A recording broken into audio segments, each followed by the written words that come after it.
In this video, I will show you how to use ClearPay on Amazon. So in order to pay using ClearPay, you just need to head over and add in here a product and just pay using that. So for example, let's find in here smart home products. Like for example, a dream. Just click onto this, add to cart. And then once it's been added to your cart, you can head over and go to your cart and click on this proceed to checkout. Now, if it's out of stock, you can head over and then just save it for later. So you can also add other ones. And then let's head over and then just try to buy this and click on this proceed to checkout.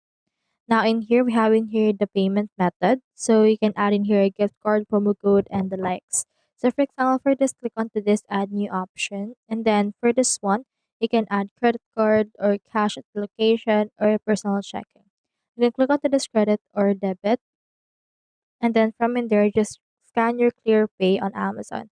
However, on some cases ClearPay won't appear because of geographical issues. Like for example, I'm currently in Philippines, so it doesn't appear. But if you're in US or the countries that support it, you should be able to pay for it.